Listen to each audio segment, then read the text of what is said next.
All right, what's going on, guys? I hope all is well. Today we have some pretty wild breaking news revolving around American government and American politics. We're going to do a little analysis and brief you with some of the facts that we have as of right now. All the sources that will be utilized within this video will be linked in the description below. So look no further. Let's dive right into it. So, according to NBC News, on June 13th, Saturday of 2024, former 45th President Donald J. Trump has had an assassination attempt on his life at a rally in Butler, Pennsylvania. The shooting occurred roughly about 6 minutes within the beginning of Mr. Trump's speech. The identified shooter is a young man by the name of Thomas Matthew Crooks, 20 years old, of Bethel Park, Pennsylvania. So far, there is an ongoing pending investigation on the motives at hand. However, a senior law enforcement official directly briefed the matter and said that the nature suggests political ideology as the motive, but there's no definitive conclusion known at this time outside of that. So, Mr. Crooks used a semi-automatic rifle based on what was found at the scene, three senior U.S. law enforcement officials said. FBI officials said that the weapon he used is believed to have been brought by his father, but they don't have any additional information on that at this moment. Again, it is a pending investigation. The incident occurred roughly 148 yards outside of where Mr. Trump was located. Mr. Trump has been grazed in the ear. However, he did mention on his True Social and other social medias that he is fine, he is well, and that he intends on going to the Republican National Convention. So he's staying in the arena, he's staying in the race, and condolences to Mr. Trump and all the other victims who were hit in this heinous act of political violence, and to the families, because this is extremely unfortunate. One of the victims was a 50-year-old attendee by the name of Corey Comparator. And again, apologies if I mispronounce any of these names. And then two others were wounded, and that was David Dutch, 57, and James Copenhaver. So that's the victims. Condolences to the families, and I wish them all well, and I wish Trump as well as the other victims a speedy recovery, and rest in peace to the fatal victim. So as of right now, the FBI is doing their investigation. So more news will be out and presented, as time goes on. But yeah, let's dive into this analysis. I mean, this is pretty rough. Typically, American politics, is governed by the democracy. We've been in the democracy for quite a long time, and we tend to voice our opinions and beliefs through the ballot, not by the gun. However, I will go as far as say unfortunately, this isn't an isolated event.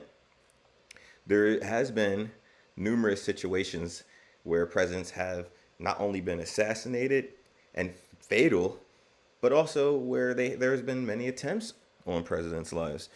I mean, some of the most notorious assassinations were, of course, President Lincoln and John F. Kennedy. One of the not so much popularized fatal assassin that occurred in America was President James Garfield. Not many people know about that, but that is, in fact, a situation that has occurred. Assassination attempts on presidents throughout American history. And, I have this pulled up right now, and we could take a look at, just some of the few. I mean, you have Abraham Lincoln on here. We have James Garfield, of course, again. We have William McKinley, Franklin Delano Roosevelt. That one was actually new to me. I wasn't aware that President Roosevelt had an assassination attempt on his life at a speech in Miami back in February of 1933. We have Harry Truman. We have JFK, of course. It's one of the more notorious ones. Gerald Ford, 38th president, Ronald Reagan, and the list goes on. However, the question, what occurred from then to now to bring this political violence, back into the mainstream spotlight. I have my ideas, and we're gonna go into that. But lately, yeah, political violence has certainly been on the rise in this nation, unfortunately. Um, in modern times, I want to say roughly around 2016, 17. I mean, this is just an example, one example, on June 14th of 2000, whose husband, was the victim of political violence, alleged political violence. We had Maxine Walters, who is a politician, was involved with death threats and violence of political violence. There's been recent shootings of FBI buildings over politics, a violent storm, a violent and deadly storming and breaching of the U.S. Capitol on January 6th.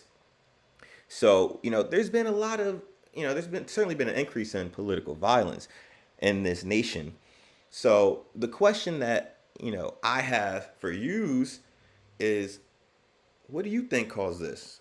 I mean, is American democracy the same as we knew it?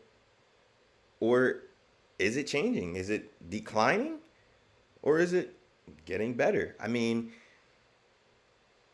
attempting to assassinate a president, or a former president at that, is just, almost unbelievable. I mean, this reminds you of 20th century Germany, Nazi Germany, or 20th century fascist Italy, or 20th century China, with Mao Zedong, and, or, 20th century Uganda, Iran, you know, Iraq, Libya. These are countries where people use the gun to get their point across, going after political opponents, or, going after people who happens to have a different ideology than you.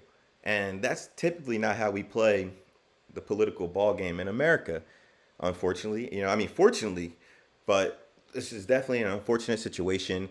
Uh, it stoops to the level of third world countries, and I typically do not like to use that term, but that's what it's starting to look like. Lots of chaos and havoc, and I believe we need to unify as a nation, because we cannot continue to go on like this. Politics is certainly a divisive, game. Granted that not everybody is going to have the same political opinion as you. It's inevitable. You might believe in one thing and I might believe in the complete contrary.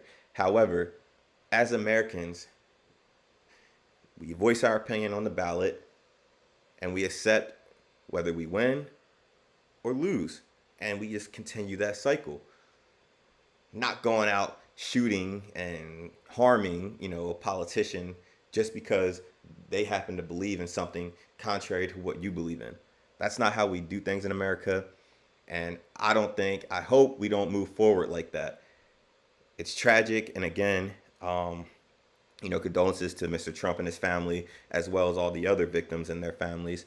But yeah, I think I think we need change. I think there really needs to be discussions and debates, and I think we need to come together as Americans, as opposed to going further divided, because the more divided we are, the weaker we are, and the easier we fall.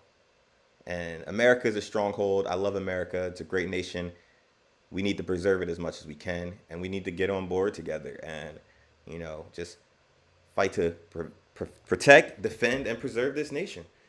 But yeah, anyway, guys, this is just a quick little analysis and recap of the unfortunate situation that occurred over the weekend.